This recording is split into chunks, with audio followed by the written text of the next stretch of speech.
Hello, how are you? We speak, hear, and respond to this greeting numerous times per day. More often than not, we say this automatically without truly thinking about the significance of such an inquiry. Regardless how we really feel, we often casually utter, just fine, or well, thank you, and you. But no matter how pleasant, poised, or pristine we attempt to appear in the public sphere, we cannot escape the complexity, unpredictability, and irrationality of our own emotional states. Emotions are at the same time the source of our most powerful and profound experiences, the greatest motivators of our actions, and perhaps the most significant components of our identities as individuals, romantic partners, kinfolk, professionals, and friends. Perhaps Rene Descartes' famous philosophical musing, I think, therefore I am, could have just as accurately been exclaimed, I feel, therefore I am. Welcome to Feel Well. My name is A.B. Crane, and I'm the author of 3 recently published books that express my socioeconomic vision for this world. It started years ago when I became very disillusioned with the world. I saw all kinds of and witnessed all kinds of pollution, environmental destruction, wars, social violence, family violence, and I became deeply depressed as I started internalizing what was going on in the world and mirroring my own personal traumas that I had survived in earlier childhood. I started mirroring this in the greater context of the global village that we all are struggling to survive in. This depression became very debilitating, and the more and more I became concerned with the epidemics of the world, and the more I began recovering and recalling memories of my own traumas, and then looking in the mirror and seeing the mirror reflection of one and the other, disillusionment grew, my depression grew. I started engaging in very toxic, self-destructive behaviors. And this was reflected in my performance at work, my ability to hold down a job, the dynamics within my personal relationships. But something powerful happened. I discovered the power of the pen. I began writing. And the more and more I began writing, this might have been short fiction, poetry. I started getting into nonfiction. I actually started also dabbling with doing collage art. Something powerful happened. I began healing. Writing allowed me to somehow ground my emotions and understand my emotions. And then on top of this, share my emotions with others through the written word. I started connecting with other writers, other artists, other people who have been traumatized by personal life experiences and have also felt really disillusioned about the world. And they were also mirroring what they saw. We mirrored what we were experiencing and what we had experienced with each other, but we were also mirroring that in a lot of the epidemics facing humankind. So I was inspired to write and innovate the Feel Well emotional wellness strategy, emotional intelligence for the radical thinker.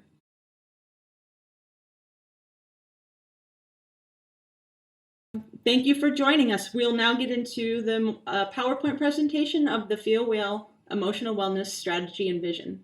Thank you so much.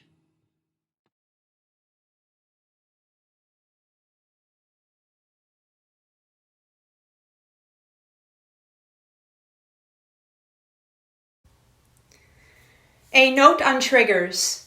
The Feel Well emotional wellness strategy functions to engage the participant in processing and addressing a myriad of personal concerns and traumas. If at any time while using this product you feel overwhelmed by memories or feelings that come up, and you feel you are not immediately equipped to safely deal with these memories and emotions, please cease using this product and seek professional counsel before proceeding further. So this is extremely important. I want to be clear that this strategy is not recommended for the following traumatic situations without the direct supervision and advisement of a certified psychotherapist or psychiatric clinician. Physical and sexual assault, experiences in combat, severe instances of child abuse, or any other experiences that make you feel out of control of your emotions and or produce deep feelings of anxiety, fear, or rage. This is very important. This method and strategy can be very useful in dealing with less severely traumatic experiences, but we want to avoid using this strategy for anything we have not yet already mentally processed ourselves with a counselor or a professional therapist, and we do want to avoid bringing things up that we simply are not currently equipped to deal with or handle. So again, this can be used to address important and significant experiences, but this is not recommended for severe level traumatic experiences. Welcome to the Feel Wheel Emotional Wellness Strategy video presentation. This presentation will cover: what is this new strategy in emotional wellness? What differentiates Feel Wheel from other emotional management strategies? How can it help individuals and groups? How does it work? How do I play?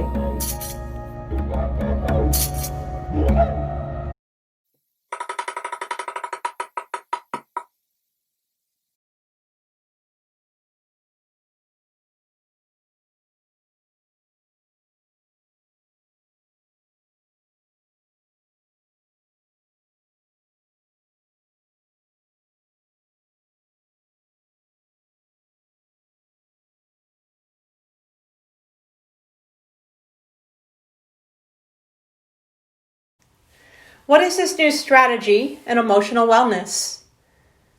An approach to emotional intelligence and wellness that addresses the unique emotional needs of radical solution-oriented thinkers and social activists, but of course, all are welcome. So why would radical solution-oriented thinkers and social activists need a special strategy? I myself consider myself a radical thinker. So what do I mean by this? A radical thinker within the context of the Feel Wheel Emotional Wellness Strategy is somebody who first and foremost likes to face and assess and look at problems head on. They don't like to bury their head in the sand. They want to get to the roots of the problem, and they want to create and help innovate solutions that are not only root-oriented but have sustaining power. They're not superficial band-aid approaches.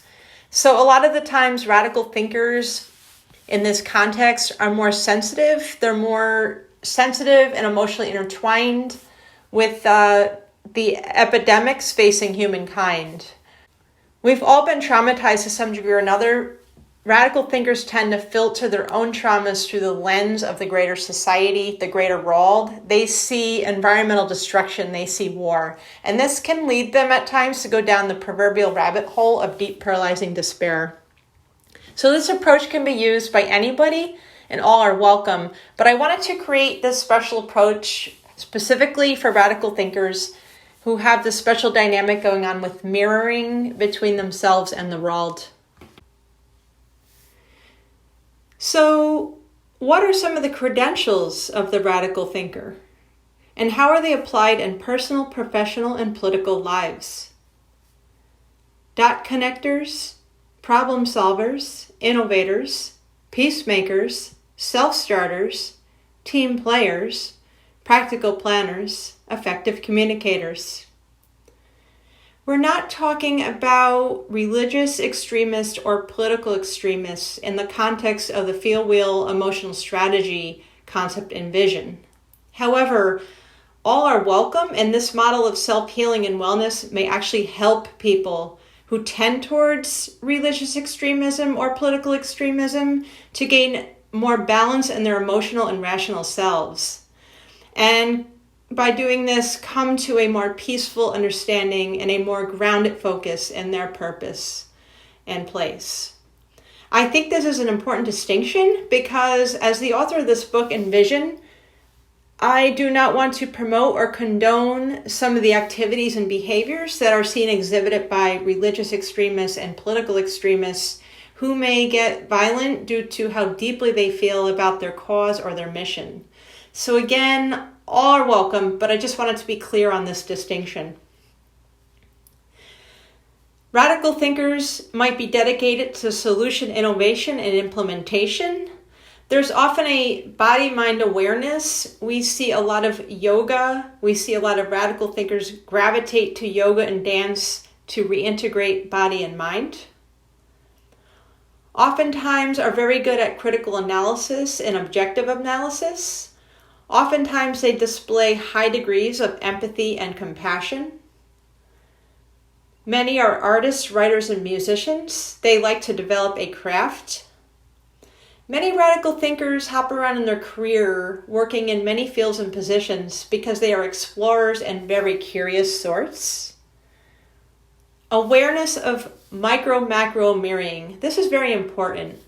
Radical thinkers like to look into the mirror of the greater society or establishments of society to see how their behaviors are both influencing those establishments in either positive or negative ways, or let's say constructive or destructive ways.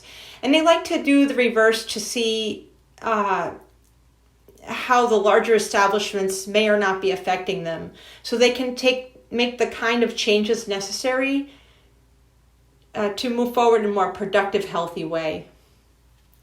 Eclectic, self-directed, continuing study. Radical thinkers don't necessarily stop at academia after they graduated from any kind of academic institution. Often they are very passionate about learning, and they're very passionate about applying what they have learned to the betterment of their community, to their family, and beyond. Resourcefulness. We have a lot of entrepreneurs here. We have a lot of people who like to be resourceful, not only for themselves, but to connect others to possible sources of either income or knowledge or what have you. And they're very good at seeking out this kind of information, and they love to exchange and offer this information to others so that they can also achieve what they want to achieve. Passion. So they're not only in their heads, but they feel. It's almost like the radical thinkers like to combine thinking and feeling and acting in a way that creates a lot of passion and vitality in their lives. Deep observation. Radical thinkers like to really observe and take their time and get to know someone thoroughly or some new concepts before delving in. They like to observe and understand deeply so that they can better maneuver with any kind of circumstance, within any kind of circumstance related to that. Life experience. They don't stay in one bubble. Radical thinkers like to explore many various experiences. They like to mix it up with different cultures. They like to explore beautiful culinary traditions and different artistic traditions of different cultures. They might go ahead and create new models of artistic expression. Striving for health and wellness. Many radical thinkers like to really tackle the roots of disease at its roots in diet and exercise with a focus on mental wellness, emotional intelligence. Reading and research. You're going to find a lot of radicals in your local bookstores or on ebook websites or in the library.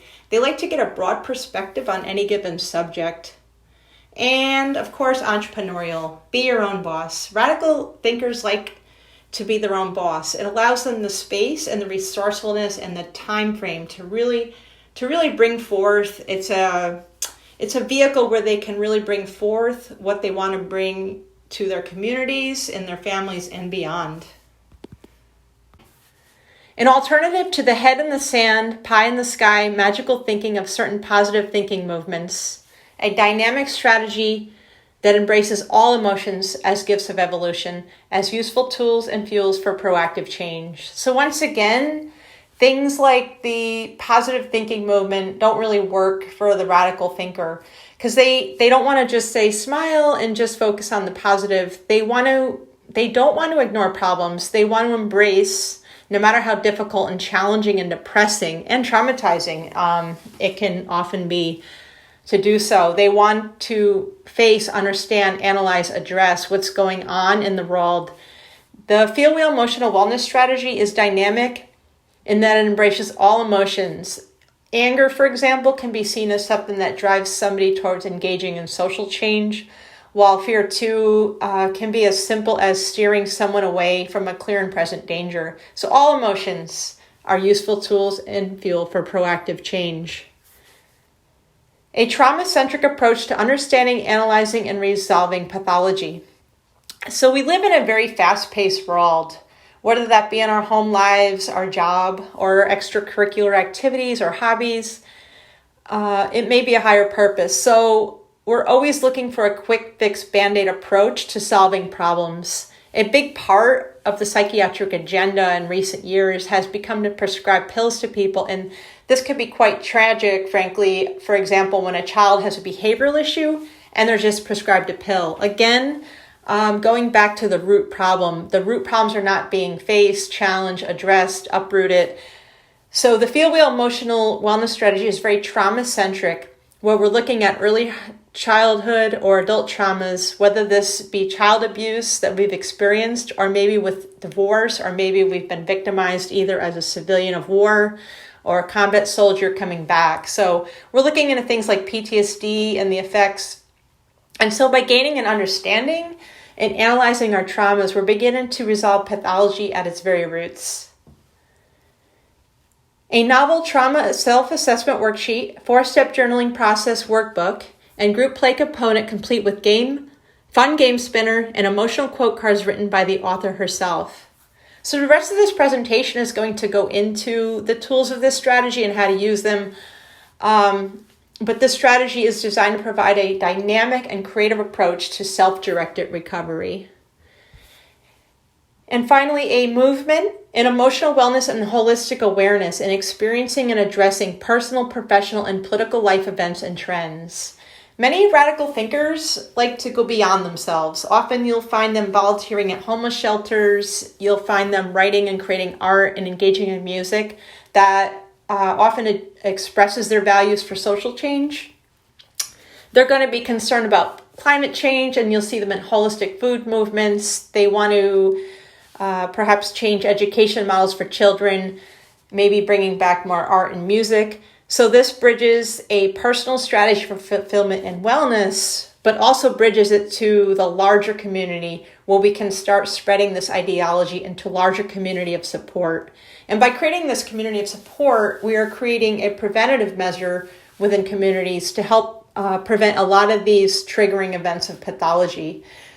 We can then work together to create safe spaces for children and all people in our public arenas. So this can have a domino effect, a very positive domino effect, going beyond the individual and into the community, and perhaps eventually into the nation and the world.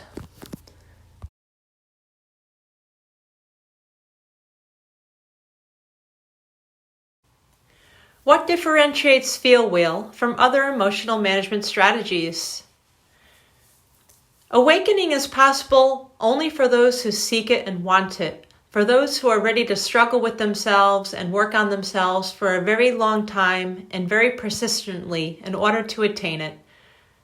George Ivanovich Gurdjieff. I like this quote because it really captures the essence of what the Feel Wheel strategy is all about.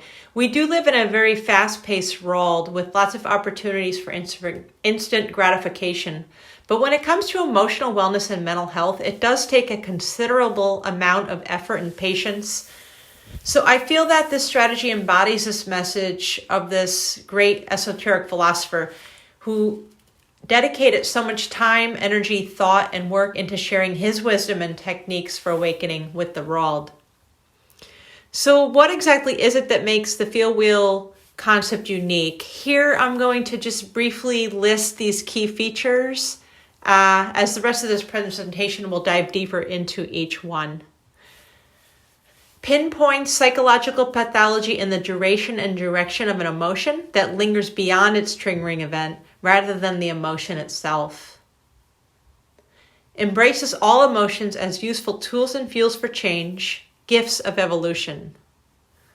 Authentic, avoids just smile and be happy, contrived approach to fulfillment. Non-dogmatic, no rules, just emotional self-management geared by one's own unique experiencing and personal goals for growth and fulfillment. Non-toxic, not a pop-a-pill approach. And I just want to clarify here, that within the context of the Feel Wheel emotional wellness strategy, we make absolutely no recommendations for taking or not taking medication. This has to be determined by a licensed MD, a licensed doctor. From static diagnosis to fluid prognosis, transcends psychiatric disorder labeling towards a fluid, self-directed approach to trauma recovery and wellness. The Feel Wheel emotional wellness strategy does not outright dismiss psychiatric disorder labeling as you would find in the Diagnostic and Statistical Manual, but wants to veer away from freezing people in certain disorder labeling and certain categories. And it takes a more optimistic approach that anybody with hard work, diligence, a supportive community, and the right strategies can move beyond psychological distress or anxiety into a more proactive, productive, mentally healthy future. Self-directed, creative, interactive.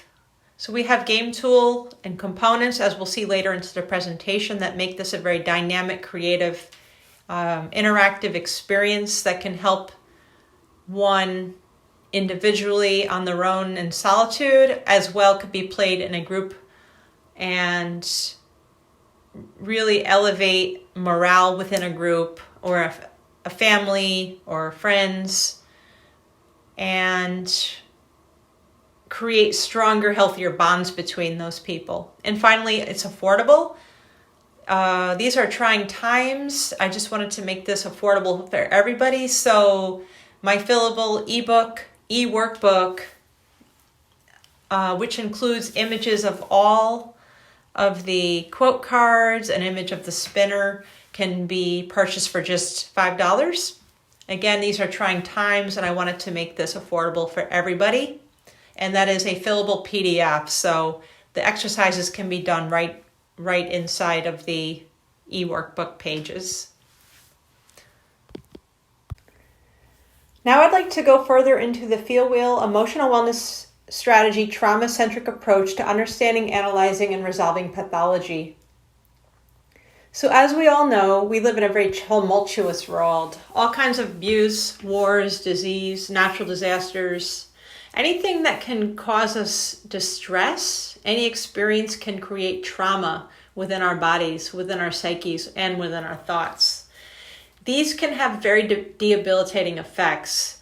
So a big part of this strategy is helping people assess their own lives, and by assessing what kind of traumatic experiences they've been through reflection and thought and meditation, the hope is to gain a better understanding of what is triggering certain emotions, thoughts, and behaviors within their lives and within their relationships as well, whether that be workplace dynamics, family dynamics, even the way somebody treats themselves. So the Feel Wheel strategy breaks it down into two main categories. We have ideological environmental triggers of emotional pathology, and as well, we have realistic triggers. With the ideological, the three categories are traditional religious cultural belief systems, modern consumer culture values, and economic, political, legal structures. Within the realistic environmental triggers of emotional pathology, we have betrayal-based, lifestyle-based trauma, and tragedy-based trauma. So this book provides a checklist, a pretty comprehensive, all-encompassing checklist of many traumatizing experiences that we've all gone through one or more of. And by completing this checklist, the hope is that we can gain a better understanding and a broader view and perspective of our own lives and how these experiences have helped shape us and eventually how to move beyond them. Okay, so now I'd like to go over the environmental triggers of emotional pathology self-assessment. We'll begin with the ideological triggers. It's important to understand how many of our belief systems can contribute to either our healthy or unhealthy expressions within our relationships, how we feel about ourselves, how we maneuver about the workplace, in our homes, and other social situations. So ideological triggers can be defined as overriding belief systems. And in the context of the Feel Well emotional wellness strategy, we're now assessing how these can be potential triggers of the emotional pathology we experience.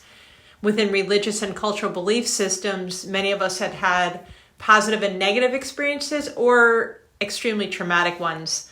So this checklist starts with being forced into religious practice or a cult community.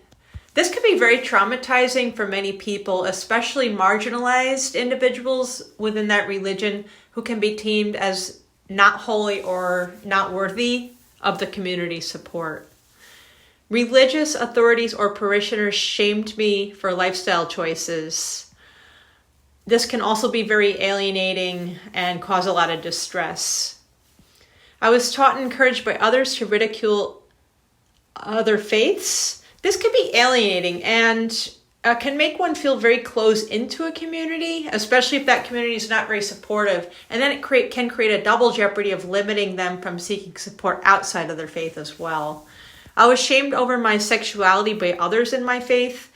Many faith-based ideologies can fall into using shame, guilt, and fear to keep people in alignment with its own agenda or goals.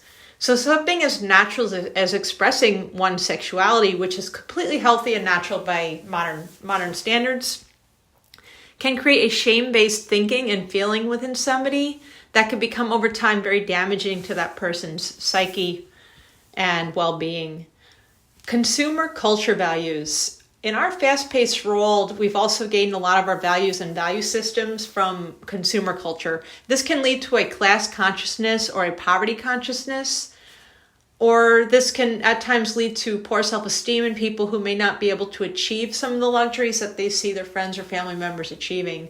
One common outcome of this is addiction. So I have addictions to toxic products that were marketed to me as a child, and children are especially vulnerable to toxic marketing of junk food or maybe toxic toys or games that can teach antisocial values. They can also create a sense of body image within a lot of a sense of poor body image within a lot of the fashion industry and advertisements and such.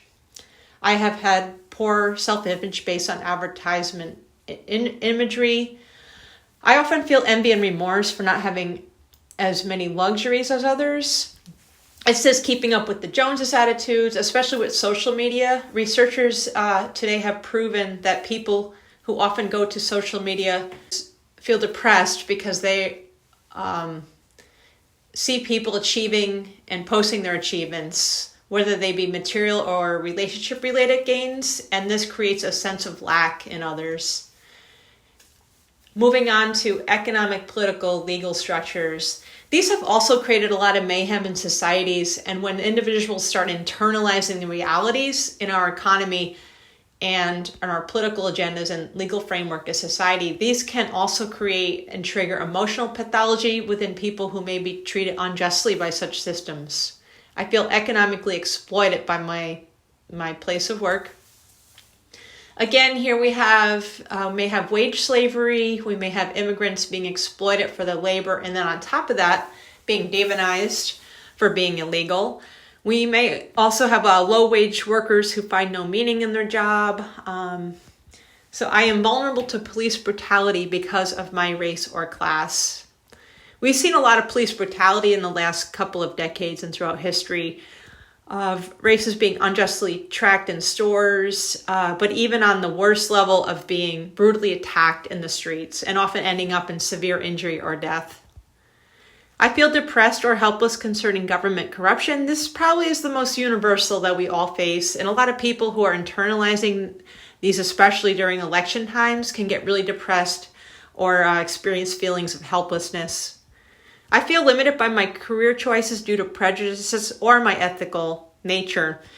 With prejudices in hiring processes or certain fields not encouraging certain races or genders, this can create a poor self-esteem in individuals and a sense of discouragement. Also, one's ethical nature may make them feel limited to job choices based on moral standards they may personally hold and they don't want to involve themselves in a toxic industry of some sort. So ideological triggers can be seen as macro level, big scale level, overriding principles of society. And we can see this as trickling down to the individual. And here we have realistic triggers of emotional pathology, starting with betrayal-based trauma. And we'll go through a list of these. They're pretty self-explanatory. I have been or am currently being verbally abused. I am a survivor of child neglect and or other forms of abuse. I was abandoned by a loved one. I was a victim of theft or fraud. I was a victim of physical and or sexual assault. I was cheated on. I was bullied at school or work. So many of us have experienced either one or many of these. And of course, it goes without saying how disturbing or traumatizing these can be. Tragedy-based traumas. These have to do with environmental circumstances, such as being homeless due to mental illness, economic recessions, or natural disasters. I have survived a natural disaster, which can lead to homelessness and a deep sense of alienation, and often personal injury or death of loved ones. I have suffered or suffer a debilitating illness or injury. It goes without saying how traumatizing this can be, not only to the individual, but to their loved ones as well. I suffer the after effects of war.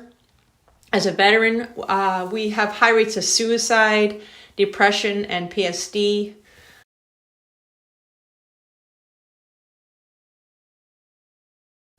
I have grieved the loss of a loved one. And then we have lifestyle-based trauma, starting with, I suffer from alcohol, drug, food, sex addictions. We can see how these relate to and spiral down from the ideological triggers. So there is a dance between the more institutional triggers and the more personal, realistic triggers of emotional pathology. I am bored with my life. Often the education system and the workforce does not provide exciting and purposeful or meaningful modes of work or more dynamic educational models. We're failing children with a very rote learning model of education that fails to stimulate their passion and sense of purpose and applicability of such skills. My life feels so meaningless. I hoard or compulsively shop. Again, this goes back to addictions, but this can also be a lifestyle-based trauma in the sense that it creates a poverty and it can cause an inability to meet one's basic needs. Okay, so now we're going to go over some key defining terms of the Feel Wheel emotional wellness strategy, vision, and theory. In the context of the emotional wellness strategy, we're getting away from talking about positive versus negative emotions. This has become very popular in the past few decades with certain positive thinking movements. Again, we do not deem any emotion as inherently pathological. It's the duration and direction of their expression that leads to disturbances within the individual, within their lives, within their relationships, or their basic well-being. A primary emotion is simply how we feel during the moment of an event or situation that has aroused in us that emotion. A secondary emotion is how we continue to feel after the moment of an event or situation that has aroused in us that emotion. So, for example, we may have experienced a falling out with a friend, and during that heated argument, we might have felt anxiety, we might have felt fear or anger or confusion. But if we're holding on to this experience, let's say 10 months to a year later, now we're going into a secondary emotion where, for example, that friend is long gone and we're no longer in contact with them, and we are thriving in other relationships. Then this emotion starts to become secondary and pathological when we refuse to let go.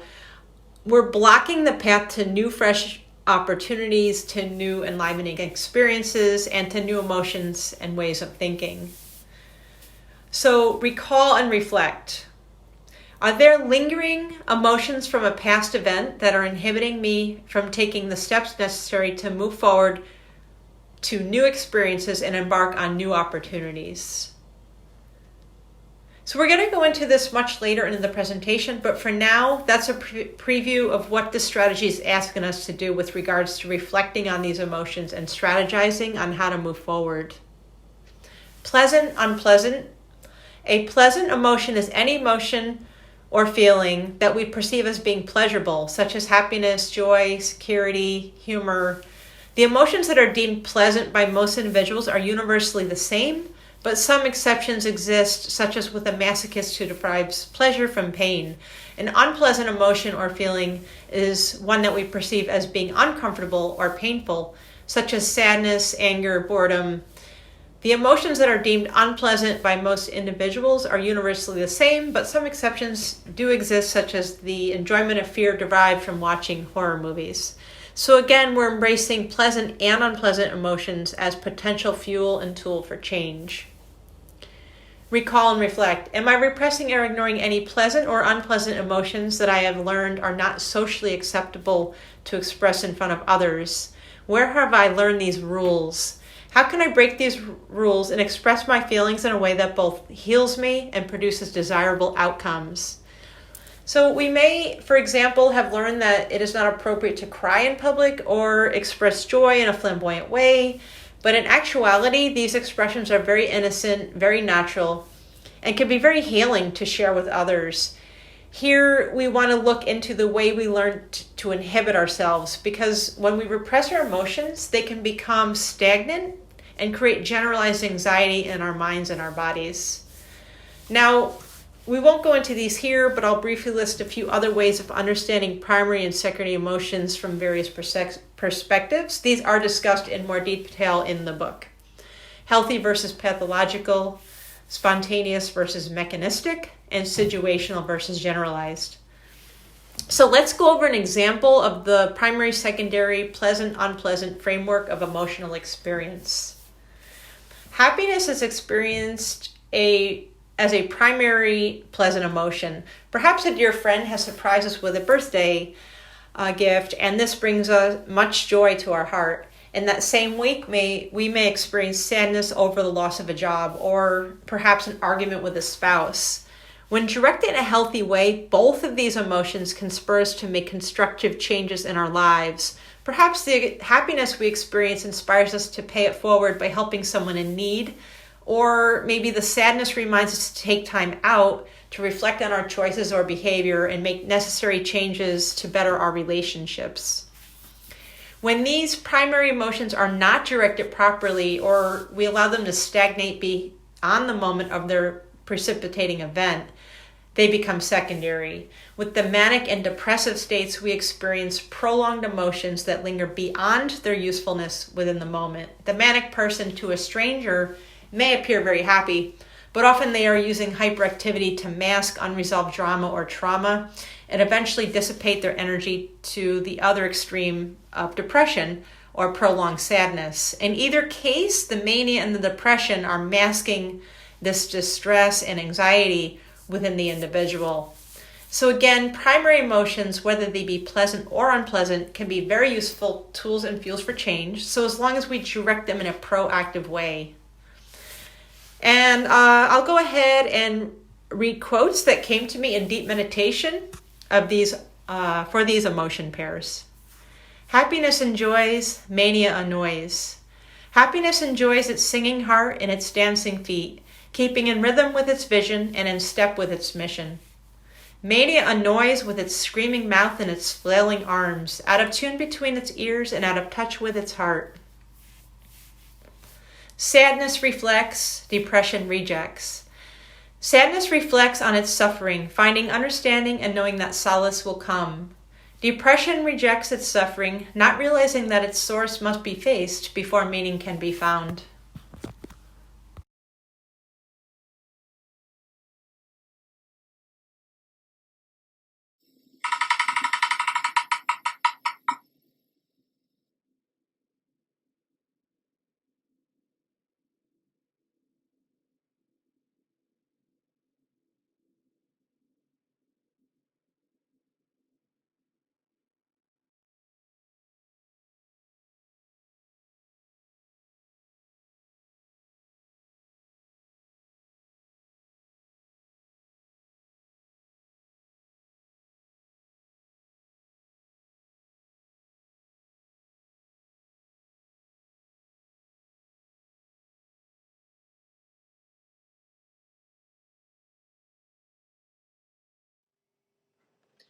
Okay, so now I'm going to briefly go over a few ways you can use the feel wheel strategy.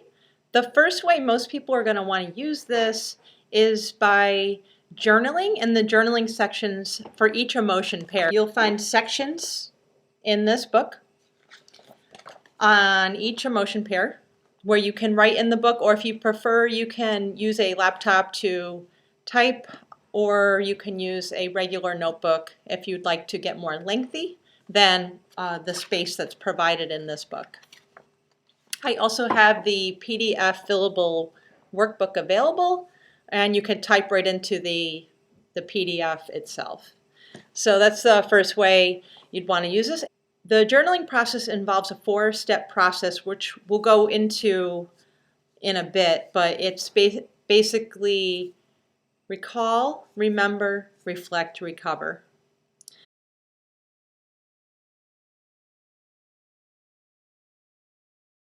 In fact, you'll find my own story published in these pages for each emotion pair as well. So you might have fun reading that, some juicy stuff in there. So I found that when I went through this journaling process myself for each and every emotion pair, it really restored, first and foremost, my perspective. My perspective was set back into the present moment where I can look at the bigger picture of my life, and it became a lot less daunting, and the experience that may have still been disturbing or bothering me on some level became more manageable.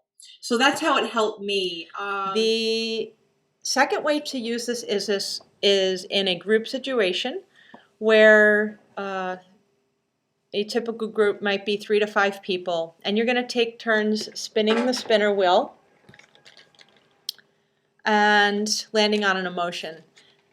And you're going to recall a story from your personal life where this emotion came up for you, and you perhaps struggled with it, or there was conflict between you and another person, and you're going to discuss, tell your story to the group. This is very important that the group remains judgment-free. So we don't want to be projecting judgments. We just want to do the best we can to listen compassionately to their reply. And finally, I've included in the Feel Wheel Emotional Wellness Strategy game set a card deck. This card deck includes 4 sets of the 4 steps journaling process cards with instructions. And in deep meditation, I meditated on each emotion pair and what that truly means, experiencing that with any given event. And a poetic quote came to me for each emotion pair during this meditation process. So I wrote these on quote cards, and they are also included in the card deck set. During group play, after spinning on a spinner wheel and landing on an emotion, one way you can use this set of cards is to select the card that matches that emotion pair, read it aloud, and reflect on it before sharing your own story with the group. This can help put you in the mindset and the experience of that, and the essence of that emotion. As well, you could carry this deck of cards in a purse or a backpack, and if during the day an emotion comes up for you that you're struggling with, you could find that card in this deck and read it aloud or to yourself, reflect on it, and this may help to restore your sense of grounding in the moment. That's another way you can use the card deck. So now we'll go into an overview of the 4 steps: recall, remember, reflect, recover.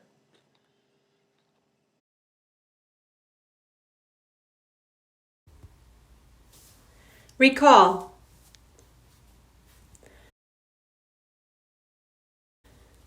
What happened? Recall a time when you experienced one of the primary emotions. How long did the event last? Describe the settings, aromas, visuals, sounds, and sensations experienced during the event. Who are the other significant people involved? So the importance of this step is to bring the body back into the memory.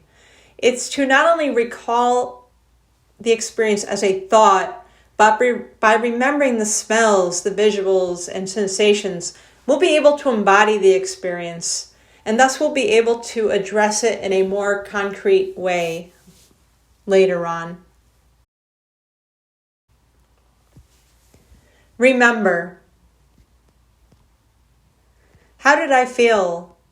How did this event make me feel as I was experiencing the event, primary emotion? How long did the feeling linger beyond the cessation of the event, secondary emotion? So now we're getting out of the body and into the emotional experience of the event. So now we want to place ourselves in the emotional state of mind when it happened and begin to remember how long the emotion lasted after the event was over. Recall versus remember. An important distinction between recall and remember. Recalling an event is thinking back to it as would the 5 physical senses have originally experienced it and directly interpreted it. Remembering, on the other hand, is a sort of reliving the event from a purely emotional state. So by first getting back into the body, memory is going to be important later on with taking proactive steps in resolving the experience. And then by re-experiencing the emotion associated with the event, it'll help us to understand it from a new perspective and respond more effectively, less reactively in future events that may elicit this emotion.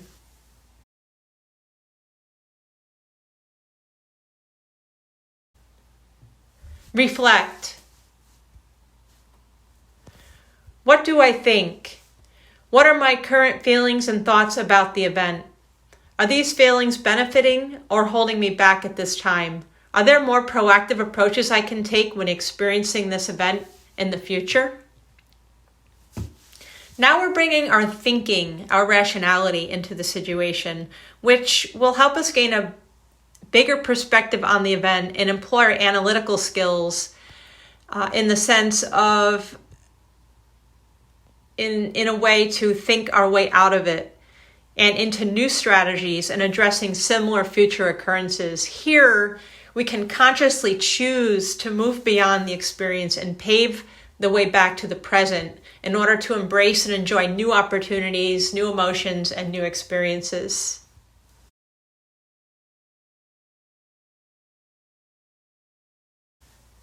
Recover. How will I move forward? What are my current goals in addressing this emotion and future events? What have I learned from this event?